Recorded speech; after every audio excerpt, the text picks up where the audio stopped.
এবার আল্লাহ রাব্বুল আলামিন বলেন, আহসিবান নাসু আন ইউতরাকু আন ইয়াকুলু আমান্না ওয়া হুম লা ইফতানুন। আল্লাহ রাব্বুল আলামিন বলেন, আহসিবান নাস, এই দুনিয়ার মানুষেরা কি মনে করেছে, এই দুনিয়ার মানুষেরা কি ধারণা করেছে? আল্লাহ পাক সুবহানাহু ওয়া তাআলা সুন্দর করে জানায় দিলেন, এই দুনিয়ার মানুষেরা কি মনে করেছে আইয়াতরকু, তাদেরকে ছেড়ে দেওয়া হবে, আইয়াকুলু, তারা শুধু বলবে আমান্না, আমরা আল্লাহর প্রতি বিশ্বাস স্থাপন করেছি, আমরা আল্লাহর প্রতি ঈমান গ্রহণ করেছি, ওয়া হুম লা ইফতানুন, আর আমি আল্লাহ পাক সুবহানাহু ওয়া তাআলা তাদেরকে পরীক্ষা না নিয়ে আমি তাদেরকে ছেড়ে দেব। জোরে বলেন সুবহানাল্লাহ। আল্লাহ পাক বলছে, এই দুনিয়ার মানুষ কি মনে করেছে, আহাসিবান নাস, মানুষ কি ধারণা করেছে, মানুষ কি মনে করেছে আইয়াকুলু আমান্না, শুধুমাত্র আমি আল্লাহর প্রতি বিশ্বাস এনেছি, আমি আল্লাহর প্রতি ঈমান গ্রহণ করেছি, এই কথা বললেই কি তাদের ছেড়ে দেওয়া হবে? ওয়া হুম লা ইফতানুন, অথচ আমি আল্লাহ পাক সুবহানাহু ওয়া তাআলা আমি তাদেরকে পরীক্ষা নিতে চাই, আমি বিভিন্ন সময় আমি তাদেরকে পরীক্ষা গ্রহণ করতে চাই, আমি পরীক্ষা নিতে চাই। জোরে বলেন সুবহানাল্লাহ। আমরা বললাম, আল্লাহ কেন পরীক্ষা তুমি নিতে চাও, আমাদের কি কেন তুমি পরীক্ষা নিতে চাও? আল্লাহ পাক সুবহানাহু ওয়া তাআলা সুন্দর করে এবার পরবর্তী আয়াতে ঘোষণা করে দিলেন। আল্লাহ পাক সুবহানাহু ওয়া তাআলা বললেন, বান্দারে, আমি এজন্য তোমাদের পরীক্ষা নিতে চাই। ওয়ালাকাদ ফাতান্নাল্লাযীনা মিন ক্বাবলিহিম ফালা ইয়ালামান্নাল্লাহুল্লাযীনা সাদাকু ওয়ালা ইয়ালামান্নাল কাযিবিন। আল্লাহ পাক রব্বুল আলামিন বলেন, আমি এই পরীক্ষা শুধু তোমাদেরকে নিয়ে নেই, তোমাদের পূর্ববর্তী যারা ছিল, যত মানুষ এসেছে এই দুনিয়াতে, যত নবী রাসূলগণ এই দুনিয়াতে এসেছে, আমি আল্লাহ পাক সুবহানাহু ওয়া তাআলা তোমাদের পূর্ববর্তী যারা এসেছে সবার পরীক্ষা নিয়েছি। আমি আল্লাহ পাক সুবহানাহু ওয়া তাআলা পরীক্ষার মাধ্যমে জানতে চাই, আমি আল্লাহ বাছাই করতে চাই ঈমানের দাবিতে কে সত্যবাদী আর ঈমানের দাবিতে কে মিথ্যাবাদী, এইটা আমি আল্লাহ পাক সুবহানাহু ওয়া তাআলা পরীক্ষার মাধ্যমে আমি জানতে চাই। জোরে বলেন সুবহানাল্লাহ। আল্লাহ পাক বলছেন, তোমরা ঈমানের দাবিতে কে সত্যবাদী, তোমরা ঈমানের দাবিতে কে মিথ্যাবাদী, এইটা যাচাই করার জন্য আমি তোমাদেরকে পরীক্ষার মাধ্যমে আমি দেখতে চাই তোমরা কে সত্যবাদী আর কে মিথ্যাবাদী। জোরে বলেন সুবহানাল্লাহ। সম্মানিত প্রিয় ভাইয়েরা, আমরা এই যে যারা লেখাপড়া করি, আমাদের যদি একাডেমিক, আমাদের যদি এক্সাম না থাকতো, আমাদের যদি পরীক্ষা না থাকতো, তাহলে বলেন তো কে ভালো স্টুডেন্ট কে খারাপ স্টুডেন্ট, এইটাকে আমরা যাচাই বাছাই করতে পারতাম?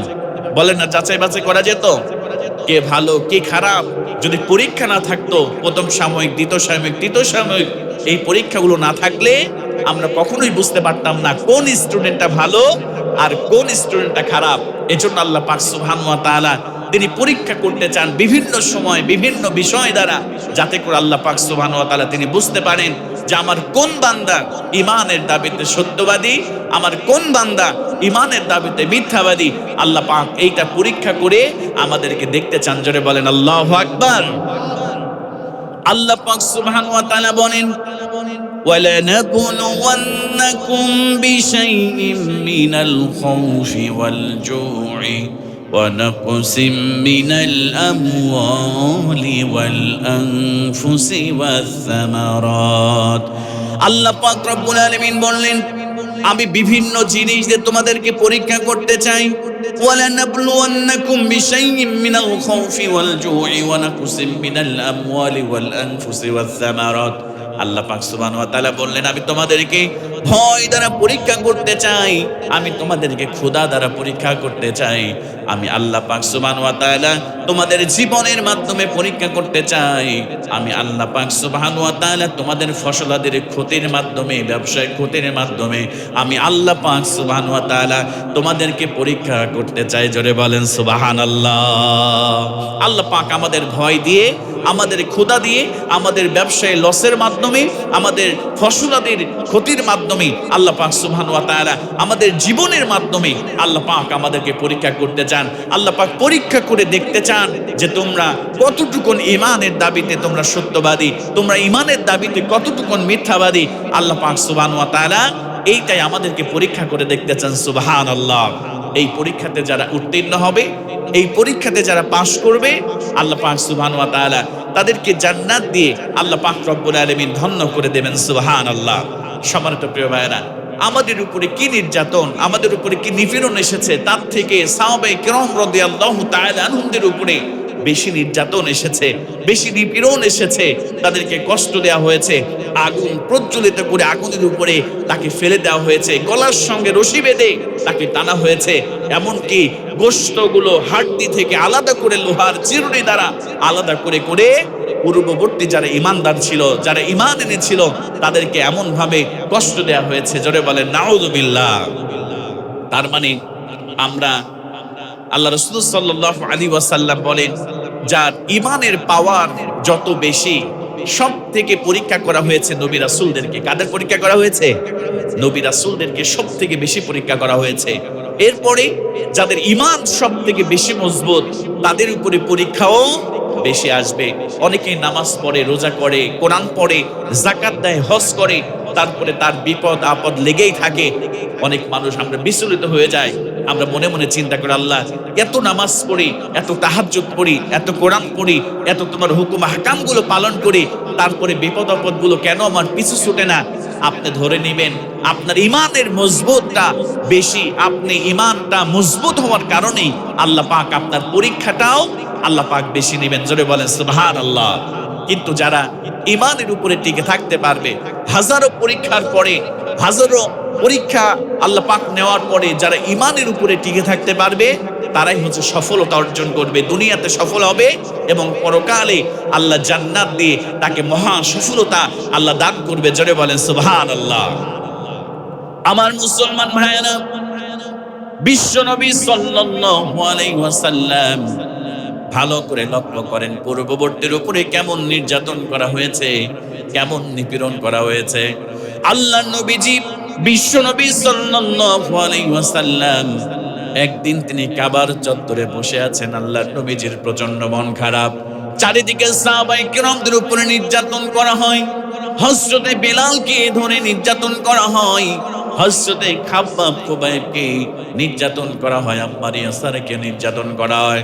ও মুসলমান কলিজার টুকরা প্রিয় ভাইয়েরা, আম্মার ইয়াসারের পরিবারের উপরে যেমন নির্যাতন করা হয়েছিল, হাতের সঙ্গে একটা উট বেঁধে দেয়, এরপরে ডান হাতের সঙ্গে একটা উট বেঁধে দেয়, বাম হাতের সঙ্গে উট বেঁধে দেওয়া হয়, পায়ের সঙ্গে উট বেঁধে দেওয়া হয়, ঘোড়া বেঁধে দেওয়া হয়। এবারে কাফেরেরা চতুর্দিক থেকে ঘোড়াগুলোকে যখন চাবুক মেরে দেয়, আমার মুসলমান ভাইরা, এবার চারদিকে যখন ঘোড়া দৌড় দিয়ে চলে যায়, হাত পা গুলো শরীর থেকে, দেহ থেকে আলাদা হয়ে চারিদিকে ছড়িয়ে যায়, চারিদিকে চারটা হাত পা ঘোড়ার সঙ্গে চলে যায়। জোরে বলেন নাউজুবিল্লাহ। এমন ভাবে সবাইকে কষ্ট দেওয়া হয়। বিশ্ব নবী সাল্লাল্লাহু আলাইহি ওয়াসাল্লাম কাবার চত্বরে বসে আছে। আল্লাহ রাসূলের সাহাবায়ে কেরাম এসে বললেন, ইয়া রাসূলুল্লাহ, ইয়া হাবিবাল্লাহ, এত নির্যাতন, এত কষ্ট সহ্য হয় না, আমাদের জন্য একটু দোয়া করেন ইয়া রাসূলুল্লাহ। আল্লাহ পাক সুবহানাহু ওয়া তাআলা যেন আমাদের উপরে একটু রহমত দান করেন, একটু রহমতের বারিধারা নাজিল করেন। এত নির্যাতন, এত নিপীড়ন, এত জেল জরিমানা, জুলুম সহ্য হয় না। ইয়া রাসূলুল্লাহ, ইয়া হাবিবাল্লাহ, আপনি আমাদের জন্য একটু দোয়া করেন। আল্লাহর নবীজি বিশ্ব নবী সাল্লাল্লাহু আলাইহি ওয়াসাল্লাম সাহাবায়ে কেরামদেরকে ডাক দিয়ে বললেন, সাহাবীরা ধৈর্য ধারণ করো, এত হতাশ হয়ে যেও না, কারণ আমাদের পূর্ববর্তী যারা ছিল ঈমান গ্রহণ করার কারণে, ঈমান আনার কারণে আমার প্রিয় ভাইরা তাদেরকে ধরা হতো। তাদেরকে ধরে ফেলার পরে, তাদেরকে জালিম শাসক ধরার পরে মাটির মধ্যে মাজা পর্যন্ত, কোমর পর্যন্ত মাটির মধ্যে গেড়ে দেওয়া হতো। আর লোহার ধারালো করাত নিয়ে এসে তাদের মাথার উপরে রাখা হতো। আর মাথার উপরে রেখে এবার লোহার করাত দিয়ে তাদেরকে কাঠ যেমন করে চিরে, কাঠ যেমন করে ফাড়াই করে, একদম মাঝামাঝি পর্যন্ত ওই লোহার করাত দিয়ে তাদেরকে চিরে ফেলা হতো। জোরে বলেন নাউজুবিল্লাহ। আল্লাহ রাসূল বললেন শুধু তাই নয়, ও আমার সাহাবায়ে কেরামরা শুনে নাও, লোহার চিরুনি দ্বারা তাদেরকে ধরে আনা হতো যারা ঈমানের ঘোষণা তারা দিয়েছে। আগুলে এবার তাদেরকে ধরে আনার পরে লোহার চিরুনি নেওয়া হতো। কাফিরেরা লোহার চিরুনি দিয়ে এবার ওই সমস্ত তাওহীদকে যারা বিশ্বাস করেছিল তাদেরকে ধরে আনা হতো। তাদেরকে রশি দিয়ে বেঁধে ফেলার পরে এবার তাদের দেহ থেকে লোহার চিরুনি দ্বারা এবার তাদের গোশতগুলোকে আলাদা করা হতো। হাড্ডি থেকে তাদের গোশতগুলো আলাদা করে ফেলা হতো। জোরে বলেন নাউজুবিল্লাহ। এজন্য আমার সাহাবীরা হতাশ হয়ে যেও না, টেনশন করো না, দুশ্চিন্তা করো না।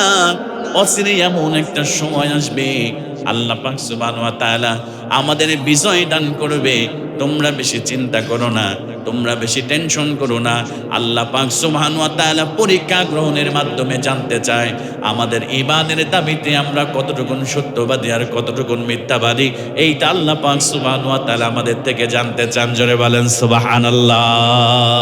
এজন্য প্রিয় ভাইয়েরা, ঈমানদার যারা, পাক্কা ঈমানদার যারা, মুমিন যারা, আল্লাহ পাক সুবহানাহু ওয়া তাআলা এই ঈমানদারদেরকে, এই মুমিনদেরকে আল্লাহ পাক সুবহানাহু ওয়া তাআলা তিনি পরীক্ষা করে দেখতে চান আমার বান্দা ঈমানের দাবিতে কতটুকু সত্যবাদী আর কতটুকু মিথ্যাবাদী। যারা আল্লাহর পরীক্ষার মাধ্যমে যারা পাশ করবে, আল্লাহ পাক এই দুনিয়াতে তাকে মহা সাফল্য, মহা পুরস্কার দান করবে এবং আল্লাহ পাক সুবহানাহু ওয়া তাআলা পরকালে তাকে জান্নাত দিয়ে আল্লাহ ধন্য করে দেবে। সুবহানাল্লাহি ওয়া বিহামদিহি। সম্মানিত প্রিয় ভাইরা, দেখেন আগের যুগে যারা তাওহীদকে বিশ্বাস করেছে, আল্লাহর প্রতি ঈমান এনেছে, তাদেরকে কেমন করে কষ্ট দেওয়া হয়েছে, তারপরেও তারা ঈমান থেকে তারা পিছনে যায় নাই। তারা ঈমানের উপরে অবিচল থেকেছে, তারা ঈমানের উপরে অটল থেকেছে।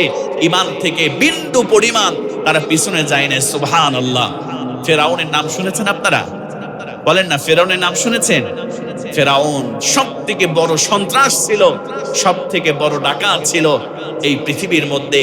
ইতিহাসের পাতায় এই ফেরাউনের নাম নিকৃষ্ট মানুষের কাতারে আল্লাহ পাক লিপিবদ্ধ করে দিয়েছে। এখনো পর্যন্ত মানুষকে শিক্ষা গ্রহণের জন্য এই ফেরাউনের লাশকে আল্লাহ পাক সুবহানাহু ওয়া তাআলা মমি করে এখনো পর্যন্ত রেখে দিয়েছে। কথা বলে ঠিক না? এই ফেরাউন সব থেকে বড় সন্ত্রাসী ছিল। ওই সময় একজন দাসী ছিল, ফেরাউনের মেয়ের চুল আশ্রয় দিত। এই দাসী একদিন হঠাৎ করে ফেরাউনের মেয়ের চুল আশ্রাইতে আশ্রাইতে চিরুনিটা যখন হাত থেকে পড়ে গিয়েছে, তখন ফেরাউনের মেয়ের এই চুল আশ্রানো দাসী বিসমিল্লাহ বলে সেই চিরুনিটা উঠিয়েছে। ওঠানোর পরে ফেরাউনের মেয়ে যখন শুনতে পারলেন যে আমার আল্লাহ আমার বাবাকে রব বলে মেনে না নিয়ে আমার দাসী বিসমিল্লাহ অন্য একজন ইলাহ, অন্য একজন উপাস্যের নাম নিয়েছে, তার মানে আমার এই দাসী আমার বাবাকে রব বলে মেনে নেয় না। এবার দাসীকে বলল, তুমি আমার বাবাকে বাদ দিয়ে তুমি কোন ইলাহকে গ্রহণ করেছো, কোন আল্লাহকে তুমি গ্রহণ করেছো, এই কথা আমি আমার বাবাকে জানাই দেব। জোরে বলেন নাউজুবিল্লাহ। আমার মুসলমান কলিজার টুকরা প্রিয় ভাইয়েরা, এবার ফেরাউনের কন্যা গিয়ে বাবাকে ডাক দিয়ে বলেন, বাবা আমার যে চুল আশ্রানো দাসী তোমাকে বাদ দিয়ে অন্য ইলার উপাস্য করে, আমার যখন চুল আশ্রাইতে যখন চিরুনিটা পড়ে গিয়েছে বিসমিল্লাহ বলে ওই চিরুনিটা সে উঠিয়েছে, তার মানে আমার চুল আশ্রানো দাসী তোমাকে রব বলে মেনে নেয় না, তোমার ইবাদত করে না, তোমাকে উপাস্য বলে মেনে নেয় না। তার একজন আল্লাহ আছে, আল্লাহর নাম নিয়ে সে চিরুনিটা উঠিয়েছে। এবার ফেরাউন ওই ক্রীতদাসকে খবর দিয়ে আনার পরে এবার ফেরাউন তাকে জিজ্ঞেস করলো, আমাকে কি তুমি রব বলে মানো না? আমার প্রিয় ভাইয়েরা, এবার ওই দাসী ডাক দিয়ে বলে, তোমাকে তো রব বলে মানা যাবে না। কারণ হলো আল্লাহ পাক সুবহানাহু ওয়া তাআলা আমার রব। তোমাকে যিনি সৃষ্টি করেছে আমাকেও তিনি সৃষ্টি করেছে, তুমিও মাখলুক আমিও মাখলুক, এজন্য তোমার প্রতি মানানো যাবে না, তোমাকে উপাস্য হিসেবে গ্রহণ করা যাবে না। আমার মুসলমান কলিজার টুকরা প্রিয় ভাইরা, কেমন করে এবার ওই দাসীকে কষ্ট দেওয়া হয়েছে। এবার ওই দাসীকে বলা হলো, ও দাসী এখনো সময় আছে, তুমি ঈমান থেকে ফিরে আসো, আল্লাহকে রব বলে মেনে নিয়েছো, সেখান থেকে তুমি ফিরে আসো। আল্লাহ রব্বুল আলামিনকে তুমি আল্লাহর তাওহীদকে বিশ্বাস স্থাপন করেছো, সেই জায়গা থেকে তুমি ফিরে আসো, না হলে তোমাকে কষ্ট দেওয়া হবে, তোমাকে নির্যাতন করা হবে, এমনকি দুনিয়া থেকে তোমাকে বিদায় করে দেওয়া হবে। এবার ওই দাসীর ইমানের পাওয়ার কত বড়! এবার দাসী ডাক দিয়ে বলে, ও ফিরাউন, জীবন দিয়ে দিব, হাসতে হাসতে জীবনটা পর্যন্ত দিয়ে দিব, আমাকে যতই নির্যাতন করো না কেন, আমাকে যতই নিপীড়ন করো না কেন, আমাকে যতই কষ্ট দাও না কেন, হাসতে হাসতে জীবনটা দিয়ে দিব। তবু আল্লাহকে রব বলে মেনে নিয়েছি, এক আল্লাহর ইবাদত করি, এক আল্লাহর দাসত্ব করি, জীবন দিয়ে দিব, তবু তোমাকে রব বলে, খোদা বলে আমি মানতে পারবো না। জোরে বলেন সুবহানাল্লাহ। আল্লাহ পাক রব্বুল ইজ্জত ওয়াল জালালকে রব বলে মেনেছি, উপাস্য বলে মেনেছি, এক আল্লাহর ইবাদত করি। তুমিও মাখলুক, আমিও মাখলুক, তোমাকেও আল্লাহ সৃষ্টি করেছে, আমাকেও আল্লাহ সৃষ্টি করেছে, এজন্য আমি তোমার ইবাদত করতে পারবো না, তোমাকে রব বলে মেনে নিতে পারবো না, এটা আমার দ্বারা সম্ভব নয়। জীবন দিয়ে দিব, তবু আল্লাহর তাওহীদ থেকে আমি বিন্দু মাত্র পিছনে ফিরে যাব না। জোরে বলেন সুবহানাল্লাহ। আমার মুসলমান কলিজার টুকরা প্রিয় ভাইয়েরা, ঈমান কাকে বলে, পরীক্ষা কাকে বলে, ভালো করে লক্ষ্য করেন। এবার ফিরাউন হযরতে বিশ্ব নবী সাল্লাল্লাহু আলাইহি ওয়াসাল্লাম, ভালো করে লক্ষ্য করেন আমার প্রিয় ভাইয়েরা, আল্লাহ রাসূল বলেছে যার ঈমান যত মজবুত তার উপরে বেশি পরীক্ষা আসবে। এবার ফেরাউন তার 3টা সন্তানকে ধরে আনলেন। 3টা সন্তানকে ধরে আনার পরে এবার দাসীর 3টা সন্তানকে ধরে আনার পরে এবার দাসীর সামনে একটা বড় কড়াইয়ের মধ্যে তেল দিয়ে দেওয়া হলো। চুলার উপরে তেলটা রাখার পরে এবার তেলটা জ্বালাতে শুরু করা হলো।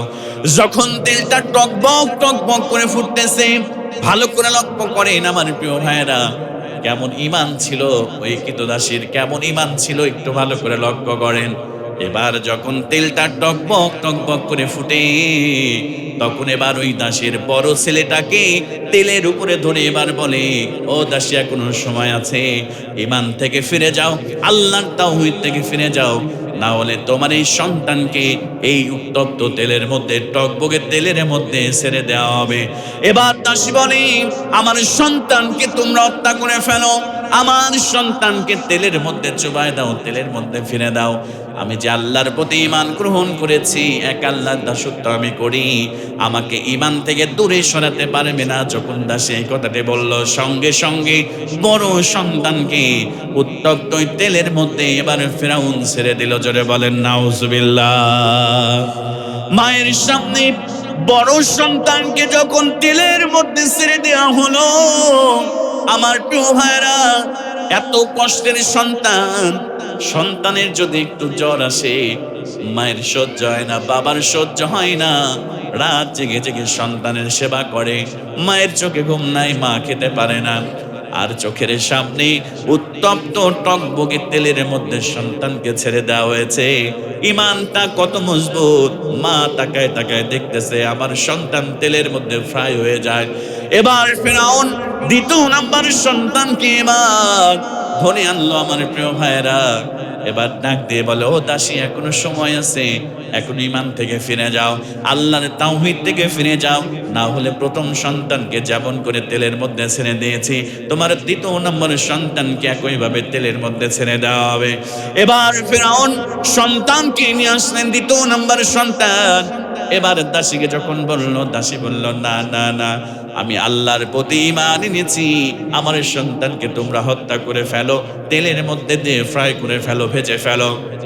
আমি যে আল্লাহর প্রতি ঈমান এনেছি, ওই আল্লাহর তাওহীদ থেকে, আমি আল্লাহর দাসত্ব থেকে, আমি আল্লাহর গোলামি থেকে আমি বিন্দু মাত্র পিছনে যাব না। আমার প্রিয় ভাইরা, এবার ফিরাউন ওই 2 নম্বর সন্তানকে এবার ওই তেলের মধ্যে ফেলে দিল। কলিজার টুকরার সন্তান তেলের মধ্যে পড়ে ওই কলিজার টুকরার সন্তান ফ্রাই হয়ে যায়, ভাজা হয়ে যায়। মা দাঁড়ায় দাঁড়ায় চোখের পানি ছেড়ে আল্লাহর কাছে সাহায্য চায়, আল্লাহ তুমি আমার ঈমানের উপর অবিচল রাখো, ঈমানের উপরে অটুট রাখো। এবার প্রিয় ভাইয়েরা, সর্বশেষ এবার কোলের একটা সন্তান, মাসুম সন্তান ওই দাসীর কোলের মধ্যে রয়েছে। এবার ফেরাউন অর্ডার করলো, ও আমার সেনাবাহিনীরা তোমরা যাও, ওই কোলের বাচ্চাকে নিয়ে এসে তেলের মধ্যে ফেলে দাও। আমার প্রিয় ভাইয়েরা, এবার টানতে টানতে কোল থেকে মাসুম বাচ্চা এখনো দুধ ছাড়ে নাই, দুধ পান করে, এই সন্তানকে ফেরাউন নিয়ে আসলেন। নিয়ে আসার পরে এবার চুলার উপরে দিয়ে ধরে বলে, ও কৃতদাসী, এখনো সময় আছে, তুমি আল্লাহর ইবাদত থেকে ফিরে যাও। এক আল্লাহর তাওহীদ থেকে তুমি যদি ফিরে যাও, তাহলে তোমার সন্তানকে ছেড়ে দেওয়া হবে।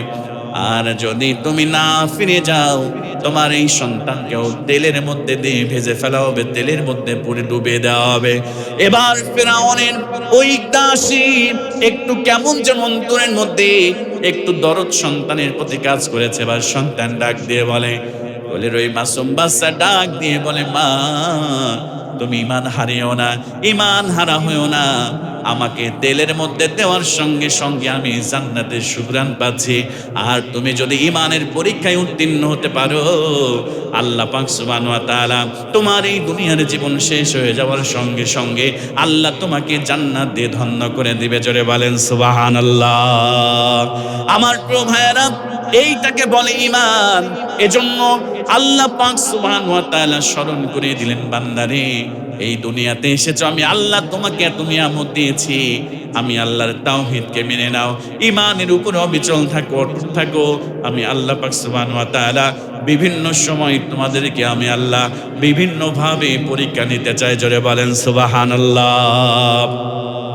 এজন্য আল্লাহ পাক সুবহানাহু ওয়া তাআলা সুন্দর করে জানাই দিলেন, আহাসিবান নাসু আইয়ুতরাকু আইয়াকুলু আমান্না ওয়া হুম লা ইফতানুন। এজন্য আল্লাহ পাক সুবহানাহু ওয়া তাআলা বললেন, আহাসিবান নাস, মানুষেরা কি মনে করেছে শুধু এই কথা বলবে আমি আল্লাহর প্রতি ঈমান এনেছি আর আমি তাদেরকে পরীক্ষা নিব না, আমি তাদেরকে বিভিন্নভাবে পরীক্ষা নিব না। আল্লাহ পাক সুবহানাহু ওয়া তাআলা বলেন, আমি পরীক্ষা এই জন্য নিতে চাই, ওয়ালাকাদ ফাতান্নাল্লাযীনা মিন ক্বাবলিহিম ফালায়া'লামান্নাল্লাহু আল্লাযী সাদাকা ওয়া লায়া'লামান্নাল কাযিবিন। আমি আল্লাহ এজন্য তোমাদের পরীক্ষা নিতে চাই, আমি আল্লাহ দেখতে চাই ঈমানের দাবিতে কে সত্যবাদী আর কে মিথ্যাবাদী। আমি আল্লাহ পাক সুবহানাহু ওয়া তাআলা এটা যাচাই করতে চাই। জোরে বলেন সুবহানাল্লাহ।